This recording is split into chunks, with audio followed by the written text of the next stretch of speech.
Yo l'équipe, comment ça va? Bienvenue aujourd'hui pour un nouveau live comme d'habitude. Là ça va être un live discussion One Piece, on va parler un petit peu de pas mal de choses. J'ai hâte de voir un petit peu ce qui se cache derrière les théories sur YouTube, là on va essayer de faire ça. Donc voilà, aujourd'hui les gars ça va être un live react un petit peu aux commentaires YouTube sur One Piece. On va discuter un petit peu de tout ce qui se passe, je vais vous parler un petit peu de l'actu One Piece. Il y a deux nouveautés là qui sont sorties aujourd'hui et il y a quelques semaines. Et on va parler aussi de théories. J'ai envoyé un petit message sur le Discord, on va voir s'il y a des gars motivés là qui veulent nous faire des théories, des petits trucs et tout là. On va essayer de faire ça, ça a l'air assez cool.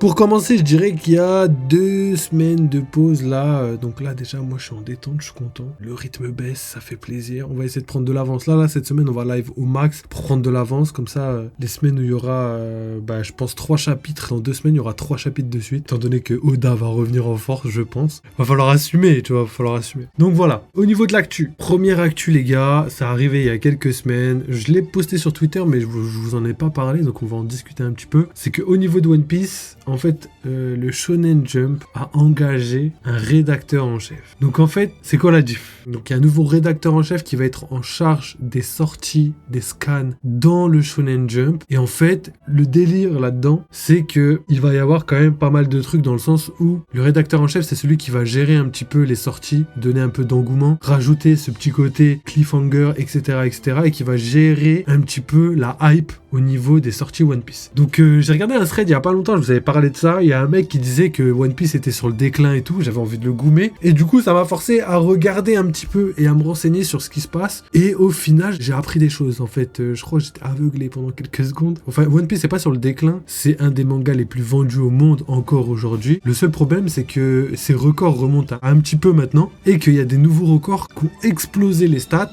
et qu'on dépassé One Piece, et que One Piece n'a pas égalé, tu vois, si je me trompe pas. Faudra que je vous donne un petit peu, je regarderai tout à l'heure là un petit peu, mais les 2 mangas qui étaient hyper connus, hyper cotés, vous les connaissez, c'est Demon Slayer et Jujutsu Kaisen, qui au niveau des ventes, juste au niveau des tomes, ont dépassé One Piece pendant sa sortie. Mais il me semble qu'il y a que Demon Slayer qui a vraiment explosé le bail, qui nous a fait 80 millions de ventes en une année. Je crois que c'est colossal. Donc quand tu vois 80-30 millions, la Toei, c'est peut-être pour ça qu'ils ont pris une pause. Donc ça, c'est les rumeurs un petit peu qui courent autour de One Piece. C'est pour ça qu'ils ont pris, entre guillemets, une pause, et qu'ils vont essayer de créer un univers beaucoup plus solide autour des épisodes, autour du rythme. Voilà, il y a beaucoup de personnes qui critiquent le rythme, Bon, ils ont quand même en face d'eux l'une des meilleures œuvres du siècle, mais bon, ils arrivent à critiquer quand même. Donc c'est pas grave, parce qu'au final, leurs critiques ont porté leurs fruits, et ça va être quelque chose de bien pour nous. Pourquoi? Parce que voilà, ça va améliorer de ouf tout ce qui tourne autour de One Piece, tout simplement. Devin qui me dit MDR qui dit que One Piece est sur le déclin.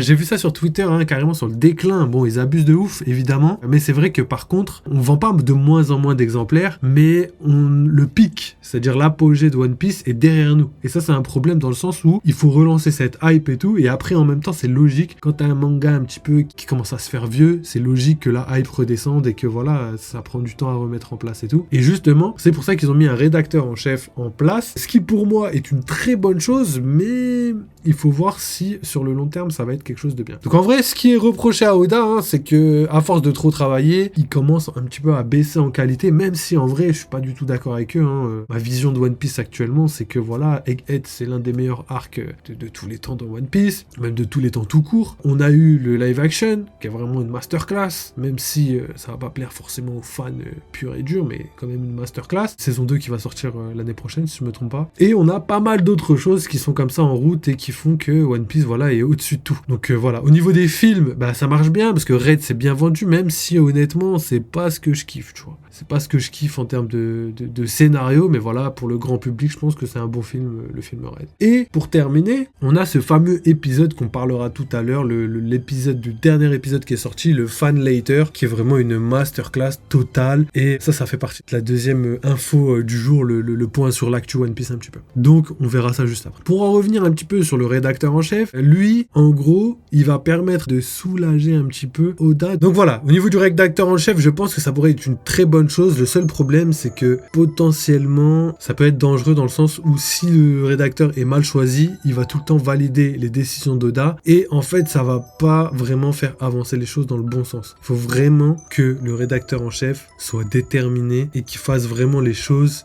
pour améliorer One Piece. Et déjà, il faut vraiment un très bon rédacteur en chef, mais il me semble qu'ils ont trouvé quelqu'un de vraiment colossal. Pour revenir au niveau du Shonen Jump, eux, pour rappel, c'est la première fois qu'ils font ça. Ils ont jamais fait ça. En fait, le rédacteur en chef, il va faire en sorte que tous les mangas soient entre guillemets cotés dans le sens où il va faire en sorte de gérer le Shonen Jump pour que les mangas les meilleurs soient en premier, pour mettre en page de couverture, ce qui est le plus hype en ce moment, pour justement vendre un maximum de Shonen Jump. Là, c'est la logique. Le seul problème, les gars, c'est que c'est un rédacteur qui est spécialisé juste pour One Piece. C'est-à-dire que ça se trouve, le rédacteur en chef, il pourra bien dire, tu sais quoi, cette semaine, on sort pas de chapitre, on va attendre, on va peut-être revoir 2-3 trucs, histoire d'améliorer machin chose et tout. Il va prendre des décisions comme ça qui pourra impacter un petit peu, non seulement les sorties des scans, mais aussi l'histoire, entre guillemets. Tu vois, il pourra par exemple prendre plus de pauses, mais pour améliorer l'histoire. Et en fait, c'est ça le délire. C'est que c'est soit tout, soit rien. Soit le rédacteur en chef, il va pas servir à rien, il va améliorer les choses, mais trop faiblement pour que c'est un impact sur le long terme. Soit ça va être tendu, et ça, c'est ce qui me fait peur. En tout cas, j'ai hâte de voir tout ça. Pour continuer, les gars, ce qu'on va faire, on va faire un point un petit peu sur cette actu. C'est que voilà, nouveau rédacteur en chef spécialisé dans One Piece. Ça n'a jamais été fait pour n'importe quel autre manga, ni tout court. Et ça va améliorer normalement le rythme au niveau de One Piece, mais potentiellement le rythme au niveau de pas mal d'autres choses, tu vois, que ce soit au niveau de l'histoire, au niveau même des sorties des épisodes. Je sais pas s'il va avoir vraiment un impact, même si ça m'étonnerait, mais il pourrait avoir un impact sur le long terme, c'est-à-dire que la manière dont il va gérer tous les événements dans les scans, dans les sorties du Shonen Jump, pourrait avoir un impact sur les sorties tout simplement futur. Donc voilà, ça c'était le premier point sur l'actu One Piece. Le deuxième point, c'est que l'épisode Fan Later a vraiment ultra bien marché. Et ça, c'est un truc de fou. Et tous les fans sont unanimes. C'est une masterclass. Bon, après, il y a toujours des fans qui cassent les couilles là, qui ont toujours besoin de dire ouais, l'épisode est mieux que le manga lui-même.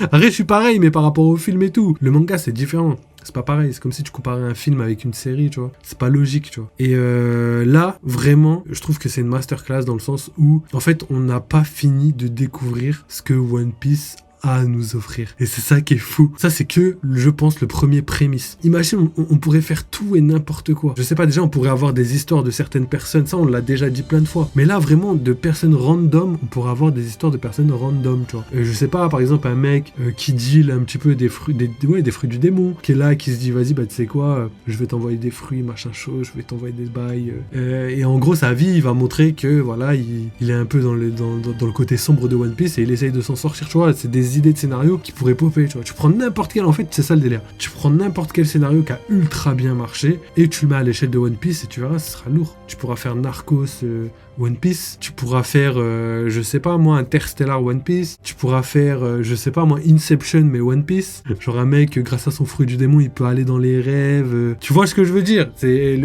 l'univers est tellement riche qu'on peut se permettre de faire tout et n'importe quoi. L'impact des guerres sur la société, gestion gouvernementale par rapport à certaines crises, que ce soit les crises sociales, t'as capté tout ce que tu veux, tu vois, tu peux aller tellement loin et c'est ça qui est fou. Donc voilà, je vais m'arrêter pour ça, mais vous avez capté l'impact de ce hors-série ultra bien réalisé. D'ailleurs, c'est pas un hors-série, étant donné que c'est dans la série, mais en tout cas, ce nouveau point de vue de la part de One Piece pourrait vraiment débouler sur quelque chose de magnifique. Donc voilà, c'est fini pour la partie actu, les gars.